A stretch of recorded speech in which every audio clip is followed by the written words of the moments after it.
বন্ধুরা, Kolkata knight riders versus Mumbai Indians IPL 2026-এ এই দুই দলের মধ্যে প্রথম ম্যাচে কোন দল জিতবে, দুই দলের শক্তি দুর্বলতা কি, দুই দল কেমন প্লেইং ইলেভেন খেলাবে, চারটে বিদেশি কারা হবে, হেড টু হেড কি বলছে, এই ম্যাচে জেতার জন্য কোন দল বেশি ফেভারিট, সমস্তটাই কিন্তু আপনাদেরকে বিস্তারিতভাবে জানাবো। তাই বলতেই পারি ভিডিওটা গুরুত্বপূর্ণ হবে, শেষ পর্যন্ত দেখবেন।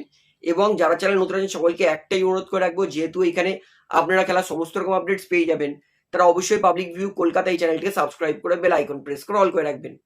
তাহলে বন্ধুরা, Kolkata knight riders versus Mumbai Indians এই ম্যাচটা খেলা হবে 29শে মার্চ, অর্থাৎ সামনের রবিবার দিন সন্ধ্যে 7:30 থেকে। এই ম্যাচের টিভিতে দেখাবে স্টার স্পোর্টস নেটওয়ার্কে এবং মোবাইলে জি হটস্টার অ্যাপ্লিকেশনে। হেড টু হেড যদি ধরি, 32 বার মুখোমুখি হয়েছে, তার মধ্যে মুম্বাই জিতেছে 23 বার, কেকেআর জিতেছে মাত্র 9 বার। তবে একটা পজিটিভ দিক হচ্ছে, লাস্ট 5টা ম্যাচে কিন্তু মুম্বাই 2 বার জিতেছে, কেকেআর 3 বার জিতেছে।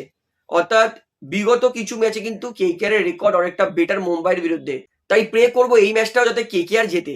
এইবারে বলি, কেকেআর এর যদি অপোনেন্টে অন্য কোনো দল হতো তাও বাঁচা যেত, কারণ মুম্বাই ইন্ডিয়ান্স দলে কি ব্যাটিং কি বোলিং। রোহিত শর্মা কুইন্টন ডিককে আউট করলে সূর্যকুমার যাদব, তাকে আউট করলে তিলক বর্মা, তাকে আউট করলে হার্দিক পান্ডিয়া, তাকে আউট করলে উইল জ্যাক্স অথবা সেফরান রাদারফোর্ড, তাকে আউট করলে আবার নামানধীর এবং মিচ স্যান্টনার। ভাই, নিঃশ্বাস নেওয়ার জায়গা নেই।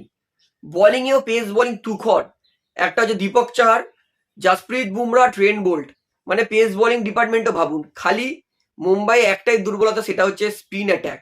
কারণ মুম্বাই ইন্ডিয়ান্সের বেশিরভাগ প্লেয়ারই স্ট্যাটস বলছে স্পিনারে তাদের আউট হওয়ার চান্স 65%। তাছাড়া মুম্বাই কিন্তু বিভৎস ভালো দল। মুম্বাইকে হারাতে গেলে কেকেআরকে নিজের 100% পারফেক্ট গেম খেলতে হবে, একটাও যেতেও ক্যাচ না মিস করে। সমস্ত প্লেয়ারকে নিজের 100% দিলেই কিন্তু, এবং মুম্বাইকে হারিয়ে যদি কেকেআর নিজের জার্নি শুরু করে আইপিএল এর, আমি মনে করি এই কনফিডেন্সটা কেকেআরকে কিন্তু প্লে অফ অব্দি নিয়ে যাবেই। চারটে বিদেশি কে হবে মুম্বাই ইন্ডিয়ান্স সাথে, চারটে বিদেশি কনফার্ম।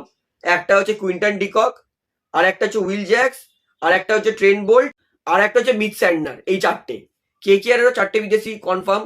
একটা হচ্ছে ফিন অ্যালেন, আর একটা হচ্ছে ক্যামেরুন গ্রিন, আর একটা হচ্ছে সুনীল নারিন, আর একটা হচ্ছে মুজার ভানি। চারটে। তো এবার সরাসরি প্লেইং ইলেভেনে আসে। সবার প্রথমে মুম্বাই ইন্ডিয়ান্স, তাদের প্লেইং ইলেভেন বলি অবশ্যই। Opening A Rohit Sharma, greatest of all time, তার সঙ্গে wicket keeper batsman Quinton de Kock.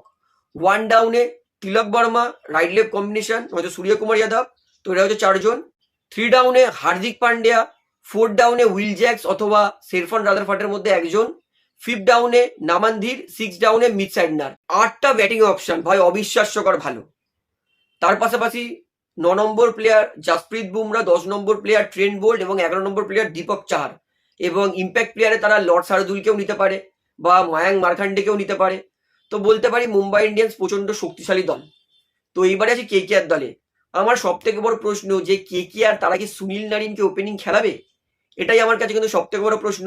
তাছাড়া কেকেআর দল কিন্তু সেটেল, কারণ লাস্ট 2-3 বছর ধরে দেখেছি কেকেআর সেকেন্ড প্র্যাকটিসে যেই দলটা খেলায় সেই দলটাকে কিন্তু প্লেইং ইলেভেন নামে। যেহেতু কেকেআর সেকেন্ড প্র্যাকটিসে সমস্ত ভালো প্লেয়ার একদিকেই ছিল, তাই অবভিয়াসলি কেকেআর এর প্লেইং ইলেভেন কিন্তু 70% ওখান থেকে ক্লিয়ার হয়ে যাচ্ছে। ওপেনিং এ অবশ্যই ফিন অ্যালেন এবং আজাঙ্কিয়া রাহানে নামবে, কারণ এরা দুজন প্র্যাকটিস ম্যাচে দুর্দান্ত ওপেনিং করেছে। 1 ডাউনে ক্যামেরুন গ্রিন টপ অর্ডারে ভালো ব্যাটিং করে। 2 ডাউনে Angkrish Raghuvanshi, wicket keeper batsman, এবং এইটুকুনি কনফার্ম যে আঙ্ক্রিস রঘুবংশী খেলে উইকেট কিপার। 5 নম্বর প্লেয়ার হবে রিঙ্কু সিং, ভাইস ক্যাপ্টেন, আশা ভরসা থাকবে। 6 নম্বর প্লেয়ার রামানদীপ সিং, 7 নম্বর প্লেয়ার অনুকূল রয়, 8 নম্বর প্লেয়ার সুনীল নারিন। অর্থাৎ কেকেআরেরও কিন্তু এই 1 থেকে 8 পর্যন্ত ব্যাটিং অপশন থাকবে। হ্যাঁ, মানছি কেকেআর এর ফিনিশিংটা সামান্য হলেও চিন্তার বিষয় আছে, তবে আমরা এখন অব্দি দেখিনি। শুধু অ্যাজাম্পশন করছি কেকেআর ফিনিশিং পারবে না বা ফিনিশিং দুর্বল আছে। তো দেখি একটা দুটো ম্যাচ কি হয়। তো আমার মনে করি এটাও কিন্তু কেকেআর 8টা ব্যাটসম্যান হবে। 9 নম্বর প্লেয়ার সেটা হবে বরুণ চক্রবর্তী, 10 নম্বর প্লেয়ার সেটা হবে ব্লেসিং মুজারবানি, 11 নম্বর প্লেয়ার সেটা হবে কার্তিক ত্যাগী, এবং ইম্প্যাক্ট প্লেয়ারে কেকেআর কিন্তু বৈভব অরোরাকে ব্যবহার করতে পারবে। অর্থাৎ কেকেআর কিন্তু 8টা ব্যাটসম্যান এবং 6টা প্রপার বোলিং অপশন পেয়ে যাবে। তো আমি মনে করি কেকেআর দল এবং মুম্বাই দল দুজনেই কিন্তু প্রচন্ড শক্তিশালী দল। যদি কেকেআরকে এই ম্যাচটা জিততে হয়, তাহলে কেকেআরকে কিন্তু নিজের 100% পারফেক্ট গেম খেলতে হবে, যাতে কেউ ক্যাচ না মিস করে। তাহলে কিন্তু মুম্বাইয়ের কাছে অত ভালো স্পিন বোলার বা স্পিন অ্যাটাক নেই, যেটা কেকেআর এর কাছে আছে। এর পিচ থেকে সামান্য স্পিন পায়, হেল্প পায়, তাহলে কিন্তু অবশ্যই কেকেআর এই ম্যাচটা জিতবে, যেটা আমি মনে করি। তো ম্যাচটা কঠিন হবে, বলাটা খুবই ডিফিকাল্ট কে জিতবে। তো আপনার কি মনে হয় কোন দল জিতবে সেটা আমাকে কমেন্টে জানাবেন। তো ভিডিওটা এখানে শেষ করছি, আশা করি ভালো লাগলে, তো ভিডিওটি ভালো লাগলে অবশ্যই লাইক করুন, কমেন্ট করুন, শেয়ার করুন এবং চ্যানেল ধরে সকলকে অনুরোধ করে রাখবো, যেহেতু এইখানে আপনার খেলার সমস্ত রকম আপডেটস পেয়ে যাবেন, তারা অবশ্যই পাবলিক ভিউ কলকাতা চ্যানেলটিকে সাবস্ক্রাইব করে বেল আইকন প্রেস করে অল করে রাখবেন। ধন্যবাদ।